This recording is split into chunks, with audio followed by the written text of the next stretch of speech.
Suspense కు తెరపడింది. YSRTP Congress లో విలీనం కాబోతోంది. ఇదే విషయాన్ని స్వయంగా ప్రకటించారు షర్మిల. తెలంగాణలో తాను చేసిన త్యాగాన్ని కాంగ్రెస్ గుర్తించిందని, తనను పార్టీలోకి ఆహ్వానించిందని వెల్లడించారు.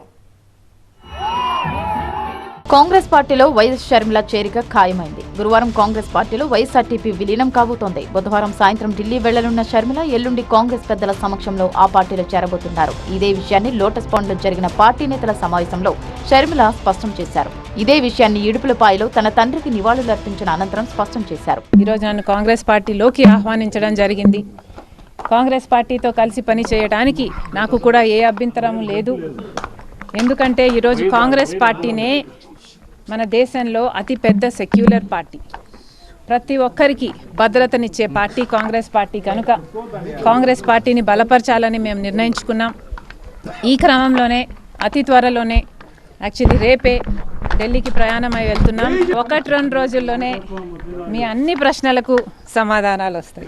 షర్మిలకు రాజ్యసభ సీటు, ఏఐసీసీ ప్రధాన కార్యదర్శి పోస్టును కాంగ్రెస్ హైకమాండ్ ఆఫర్ చేసినట్టు వైఎస్ఆర్టీపీ నేతలు తెలిపారు. ఏపీ పీసీసీ చీఫ్ పదవిని కూడా కాంగ్రెస్ హైకమాండ్ ఆఫర్ చేసిందని, అయితే దీనిపై షర్మిల ఇంకా ఆలోచిస్తున్నారని అన్నారు. రాబోయే పార్లమెంటు ఎన్నికల్లో షర్మిల స్టార్ క్యాంపెయినర్ గా వ్యవహరించే అవకాశం ఉందని వైఎస్ఆర్టీపీ నేత రామ్రెడ్డి చెప్పారు. మేము వైఎస్ఆర్ తెలంగాణ పార్టీ కాంగ్రెస్ పార్టీలో విలీన ప్రక్రియ దాదాపుగా ఖాయమన్నట్లే.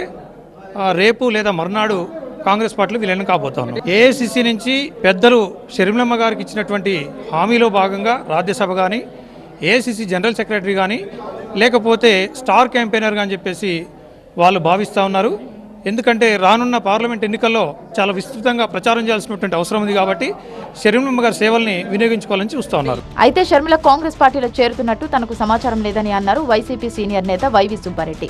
ఎవరు ఏ పార్టీలో చేరినా ఏపీలో తమకు వచ్చిన ఇబ్బందేమీ లేదని స్పష్టం చేశారు. షర్మిలమ్మ గారు ఇదివరకు 3 సంవత్సరాల కిందటే తెలంగాణలో పార్టీ పెట్టారు. అప్పుడు ఎలక్షన్స్కి ముందు మళ్ళీ కాంగ్రెస్తో చేరాలని ఏదో ప్రయత్నాలు జరుగుతున్నాయి అన్నారు. మళ్ళీ ఇప్పుడు కూడా అటువంటి ప్రయత్నాలు ఏం జరుగుతున్నాయో దాని గురించి అయితే నాకు సమాచారం లేదు.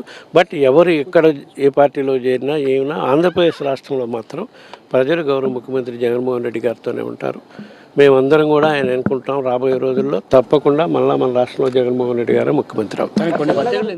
మొత్తానికి కాంగ్రెస్ లోకి షర్మిల ఎంట్రీ ఖాయం కావడంతో ఆమెకు హస్తం పార్టీలో ఎలాంటి ప్రాధాన్యత లభిస్తుంది, ఆమె సేవలను కాంగ్రెస్ ఏ రాష్ట్రంలో వినియోగించుకుంటుందనే అంశంపై ఆసక్తి నెలకొంది.